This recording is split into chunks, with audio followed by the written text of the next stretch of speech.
Minha nora me apresentou ao chefe dela como a perdedora desempregada da família.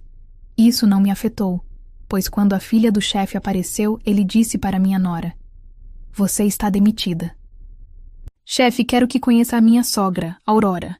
Ela é a perdedora desempregada da família." As palavras de Renata, minha nora, saíram da boca dela com um veneno adocicado, envoltas em um sorriso que não alcançava seus olhos. Elas pairaram no ar pesado do salão de festas, entre o tilintar dos copos de cristal e a música baixa que tocava ao fundo. Senti o peso do olhar do homem à minha frente. Um senhor de cabelos grisalhos e postura imponente. O famoso chefe da empresa onde meu filho e Renata trabalhavam. Ele me olhava com uma expressão de pura confusão. A testa franzida, tentando entender se aquilo era uma piada de mau gosto. Eu apenas sustentei o olhar dele, sentindo meu coração bater um pouco mais forte no peito. O vestido de seda que meu filho, Natanael, insistiu que eu comprasse para a ocasião, pareceu subitamente apertado. Por um instante, o salão de festas desapareceu. A zombaria de Renata foi como uma chave que abriu uma porta trancada em minha mente, e as memórias me inundaram com a força de uma avalanche. Fechei os olhos por um milésimo de segundo e não estava mais ali. Eu estava em uma sala de cirurgia, sob luzes fortes e frias. O cheiro de antisséptico no ar. Minhas mãos, firmes e seguras, moviam-se com uma precisão que era quase uma dança. Eu era a doutora Aurora, uma das melhores cirurgiãs do país. Vidas passavam por aquelas mãos, e eu as segurava com reverência e coragem.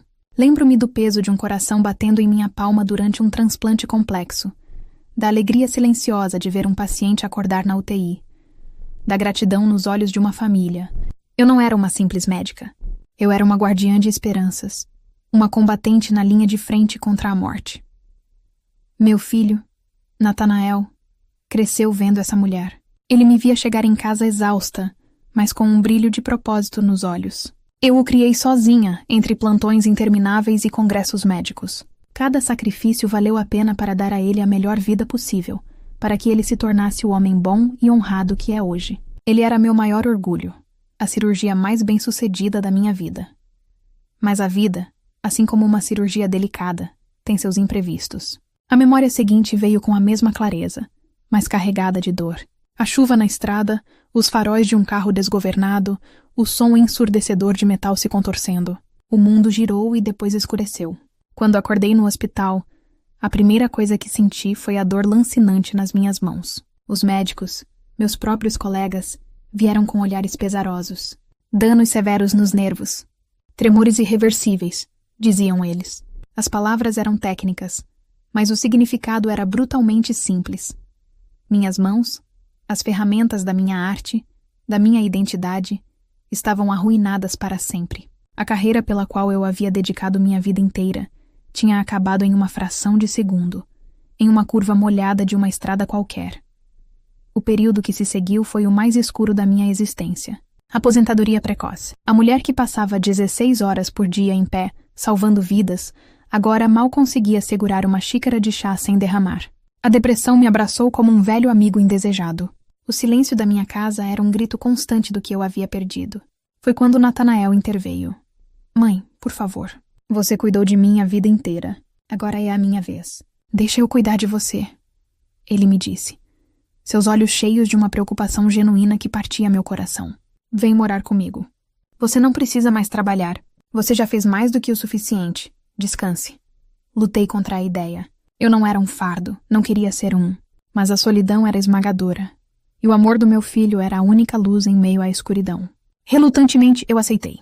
Vendi minha casa, guardei minhas memórias em caixas e me mudei para o quarto de hóspedes do apartamento dele. Aos poucos, encontrei um novo ritmo. Jardinagem, leitura, longas caminhadas no parque. Aprendi a viver com as mãos que tremiam. Aprendi a ser apenas Aurora, não mais a doutora. Então, Renata entrou em nossas vidas. No começo, ela era um encanto. Trazia flores, elogiava minha comida, ouvia minhas histórias com um sorriso paciente. Natanael estava nas nuvens, e por ele eu me esforcei para gostar dela, mas havia algo em seu olhar. Um brilho de desprezo que ela não conseguia esconder completamente.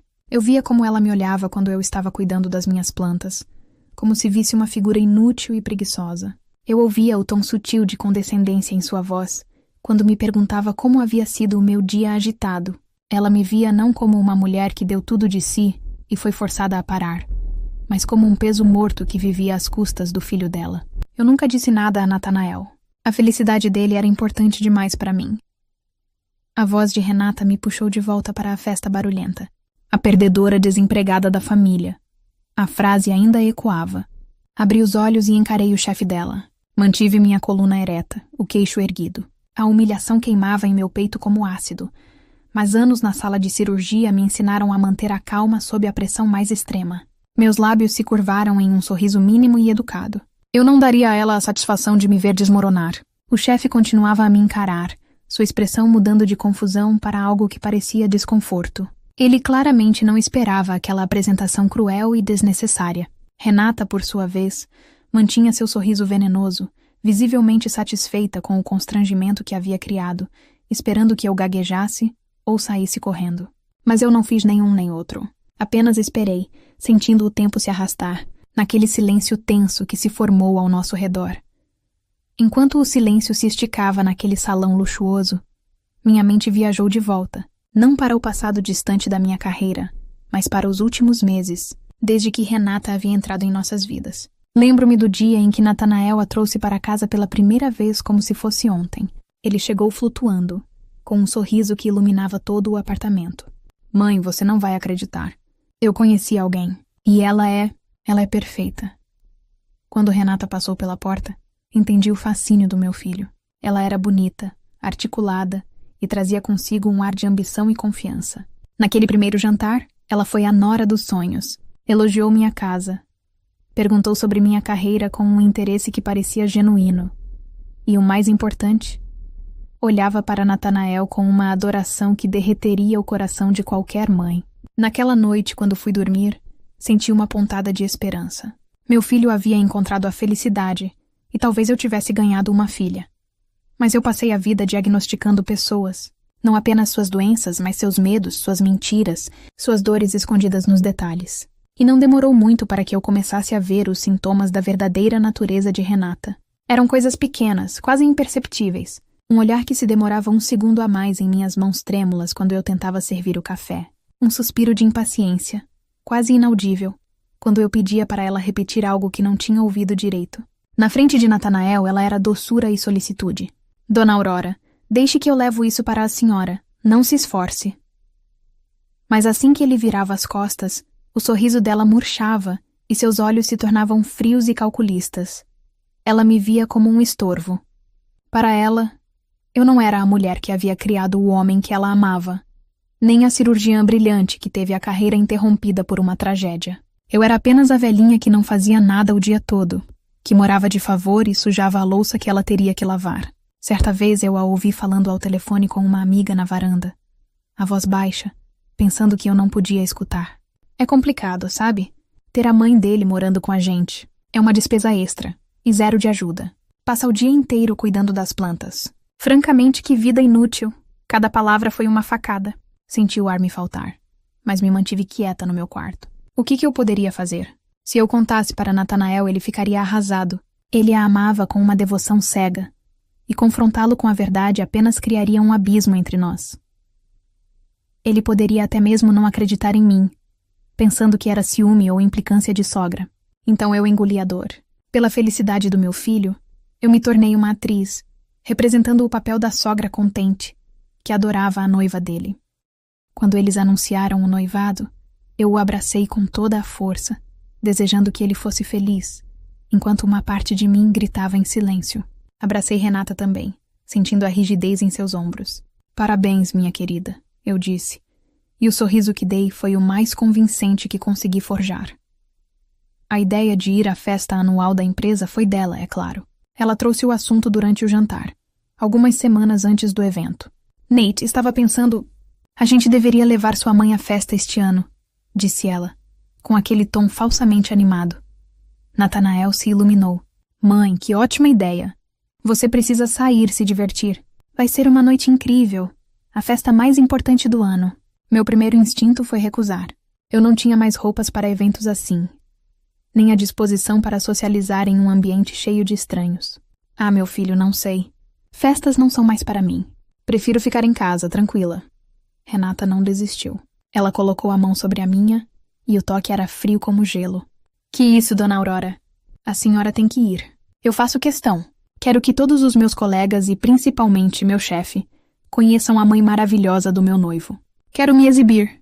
E ela disse, piscando para Natanael, que riu, encantado com a generosidade dela. Naquele momento eu entendi. Não era um convite gentil, era uma armadilha. Ela queria me exibir, sim, mas não da forma que Natanael imaginava. Ela queria me levar para o ambiente dela, um lugar onde ela brilhava e tinha poder, para me diminuir, para me mostrar para todos como a figura patética que ela acreditava que eu era. Mas olhando para o rosto esperançoso do meu filho, eu não tive coragem de dizer não. Vê-lo feliz valia qualquer humilhação. Tudo bem, eu cedi, com um sorriso fraco. Eu vou. E foi por isso que eu estava ali, parada naquele salão, vestindo um vestido caro e ouvindo a frase que ela provavelmente ensaiou por semanas. Aquele insulto não foi um impulso do momento. Foi um ato premeditado, a coroação de meses de desprezo silencioso, agora finalmente verbalizado para a pessoa mais importante da carreira dela. Ela queria me quebrar na frente do chefe dela, talvez para se sentir maior, mais poderosa. O chefe da minha nora piscou, como se saísse de um transe. A confusão em seu rosto deu lugar a uma expressão de profunda desaprovação. Ele olhou de Renata para mim e então de volta para ela. Ele abriu a boca para dizer algo, e o salão inteiro pareceu prender a respiração junto comigo.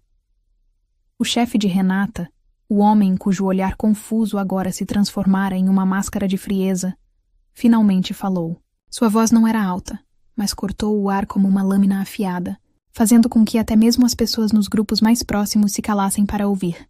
Senhorita Renata. Ele começou, e o uso do senhorita, em vez do primeiro nome dela, já era um sinal de descontentamento. Essa foi uma apresentação inadequada e francamente muito deselegante. As palavras caíram como pedras. O sorriso vitorioso de Renata congelou e se estilhaçou. Vi a cor subir por seu pescoço até tomar conta de seu rosto. Ela gaguejou, tentando se recompor, a arrogância sendo rapidamente substituída por um pânico mal disfarçado. Chefe, eu só estava brincando. É o nosso jeito de nos provocarmos. Uma piada de família. Não me pareceu uma piada. Ele respondeu secamente, seu olhar ainda fixo nela. E na minha empresa, eu espero que meus funcionários demonstrem um nível de respeito e profissionalismo que você, claramente, não demonstrou esta noite. Eu senti um calor subir em meu peito, mas não era de vergonha. Era uma pequena chama de validação. Aquele homem, um completo estranho, tinha visto a crueldade no ato dela e a chamou a atenção por isso. Eu não precisei dizer uma palavra. Apenas inclinei a cabeça em um leve aceno de respeito na direção dele. Um agradecimento silencioso por defender minha honra quando nem esperava que alguém o fizesse. Renata parecia querer que o chão se abrisse e a engolisse. Seu momento de triunfo havia se transformado em uma humilhação pública, e a ironia da situação quase me fez sorrir. Foi nesse exato momento de tensão suspensa que eu a vi. Uma figura atravessou o meu campo de visão, movendo-se com um propósito que contrastava com o resto das pessoas que apenas passeavam pelo salão. Era uma jovem, talvez com seus 20 e poucos anos, usando um vestido simples, mas elegante. Ela não olhava para os lados, não sorria para ninguém. Seus olhos grandes e expressivos estavam cravados em mim.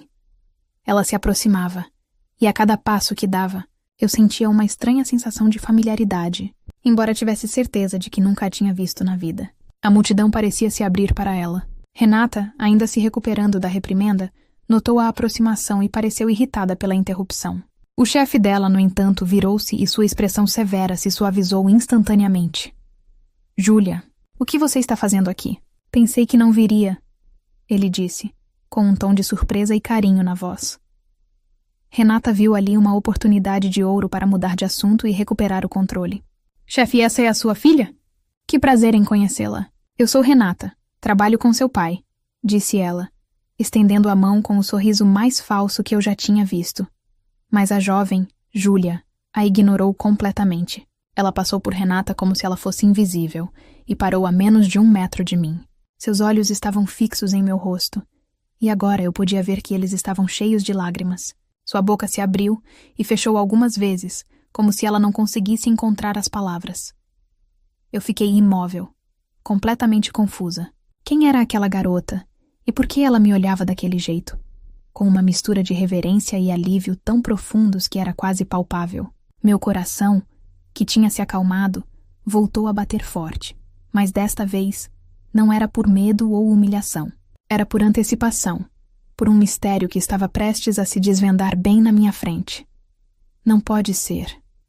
Ela sussurrou, a voz embargada pela emoção. Ela deu mais um passo à frente e, com a mão trêmula, tocou meu braço levemente, como se precisasse ter certeza de que eu era real. O toque era gentil, quase suplicante. Ninguém dizia nada. Renata parecia uma estátua de confusão e fúria. O pai da garota, seu chefe, observava a cena com uma curiosidade intensa. A testa franzida novamente. Finalmente, a jovem encontrou a voz. E as palavras que saíram de sua boca mudaram tudo. Doutora Aurora? Ela perguntou. A voz pouco mais que um sussurro, mas ecoou em meus ouvidos como um trovão. É a senhora mesma? Meu Deus, sou eu. Júlia. A senhora salvou a minha vida. A palavra doutora atingiu Renata como um soco. Vi o choque em seus olhos, a descrença total. Ela olhou para mim, para a garota, para o chefe, seu cérebro visivelmente lutando para processar a informação que destruía completamente a imagem de perdedora desempregada que ela havia acabado de pintar. E eu olhava para o rosto emocionado daquela jovem, vasculhando as profundezas da minha memória, tentando conectar aquele nome Júlia a um dos incontáveis pacientes que passaram pelas minhas mãos há tantos anos. Júlia. O nome saiu dos meus lábios como um eco de um passado distante. E então, como um relâmpago, a memória veio, nítida e avassaladora. Não era apenas um rosto em meio a tantos outros. Era o caso. A garota com o tumor cerebral que todos consideravam inoperável. Lembro-me das ressonâncias, das reuniões com a equipe, dos outros cirurgiões balançando a cabeça com pesar, dizendo que o risco era grande demais. Lembro-me dos pais dela, um casal desesperado, e do pai, um homem poderoso acostumado a controlar tudo, agora impotente diante da fragilidade da filha. E lembro-me de olhar nos olhos daquela jovem, aterrorizada, mas com uma centelha de luta, e tomar a decisão que definiria o auge da minha carreira. Antes que eu pudesse dizer qualquer coisa, Júlia se lançou em meus braços. Foi um abraço de anos de gratidão contida, um abraço que dizia tudo o que as palavras não podiam. Senti suas lágrimas molhando meu ombro. Eu nunca tive a chance de agradecer direito, disse ela, se afastando, mas ainda segurando minhas mãos, como se eu fosse desaparecer. Ela se virou para o grupo, seus olhos brilhando. Pai, esta é a doutora Aurora. Há 8 anos, quando todos os outros médicos desistiram de mim, ela foi a única que teve coragem. Ela passou 18 horas em uma cirurgia de risco para remover o tumor que ia me matar. Ela olhou diretamente para Renata, cuja pele estava agora pálida como cera. O rosto uma máscara de horror e descrença. A senhora a chamou de quê? De perdedora? Esta mulher é uma heroína. A razão pela qual eu estou viva, pela qual me formei na faculdade, pela qual posso abraçar meu pai esta noite, é ela. O chefe, o pai de Júlia, olhava de mim para a filha, e as peças se encaixavam em sua mente com uma clareza brutal. O nome doutora Aurora finalmente fez sentido. A história que sua filha contava com reverência era a minha história. Sua expressão de choque se transformou em uma fúria fria e controlada. Ele se virou para Renata e, se olhares pudessem congelar, ela teria se tornado uma estátua de gelo. Você trouxe a salvadora da minha filha para a minha festa, ele disse, a voz perigosamente baixa, e a humilhou na minha frente, a chamando de perdedora desempregada. Ele balançou a cabeça, não com raiva, mas com um nojo profundo. Renata, pegue suas coisas na segunda-feira. Você não trabalha mais na minha empresa. Não quero alguém com seu caráter perto de mim ou da minha família. Está demitida. A palavra demitida soou como uma sentença final. Renata cambaleou, as lágrimas de pânico agora escorrendo livremente por seu rosto. Foi nesse momento que Natanael apareceu.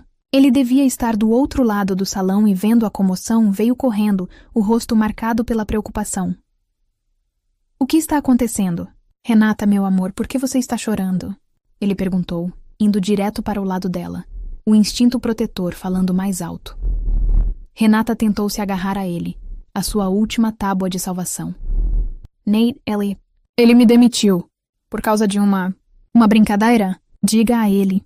Mas antes que Natanael pudesse dizer qualquer coisa, o chefe se adiantou. Ele olhou para o meu filho com um pesar genuíno. Seu filho, senhora? Ele perguntou para mim. Eu assenti. Ele então se voltou para Natanael. Jovem, eu sinto muito, mas você precisa saber a verdade. A sua noiva acabou de apresentar a sua mãe para mim, na frente de todos, com as seguintes palavras: a perdedora desempregada da família. Natanael congelou. Ele olhou para o chefe, depois para mim e finalmente para Renata. Vi a compreensão dolorosa amanhecer em seu rosto. Todos os pequenos sinais que ele deve ter ignorado, todas as minhas desculpas evasivas, todos os sorrisos forçados, tudo fez sentido para ele naquele instante. A imagem da mulher perfeita que ele amava se desfez diante de seus olhos, revelando a pessoa cruel e mesquinha que eu via há meses. Você fez isso? Ele perguntou a Renata, a voz embargada de dor e decepção. Renata soluçou, sem conseguir formular uma defesa. Seu silêncio era uma confissão. Natanael se afastou dela, como se seu toque o queimasse. Seus olhos se encheram de lágrimas, mas também de uma nova determinação. Ele caminhou até mim e segurou minha mão. A mesma mão trêmula que Renata tanto desprezava. Essa mulher, disse ele, a voz firme para quem quisesse ouvir. Passou a vida salvando pessoas. Ela me criou sozinha e me deu tudo. Ela não é uma perdedora. Ela é a mulher mais forte e honrada que eu conheço. Ele se virou para Renata, a decisão final estampada em seu rosto. Acabou, Renata. Eu não posso construir uma vida com alguém que é capaz de tratar a pessoa mais importante do mundo para mim com tanto desprezo e crueldade. Acabou tudo entre nós. Ele nem esperou uma resposta. Apenas me deu um abraço apertado e sussurrou em meu ouvido. Me perdoe, mãe. Por favor, me perdoe por não ter visto antes. Eu o abracei de volta, sentindo o peso de meses sair dos meus ombros. Eu não sentia alegria pela desgraça de Renata. O que eu sentia era algo muito mais profundo. Alívio. A verdade havia vindo à tona, não por um plano meu, mas pelo eco de um ato de coragem do meu passado. Naquela noite, em meio ao luxo e à falsidade daquela festa, eu não precisei dizer uma palavra para defender minha honra. Minha própria história falou por mim. E ao sair daquele salão, de braços dados com meu filho, eu não era mais a aposentada que morava de favor. Eu era a doutora Aurora novamente. E mais importante, eu era uma mãe amada e finalmente em paz.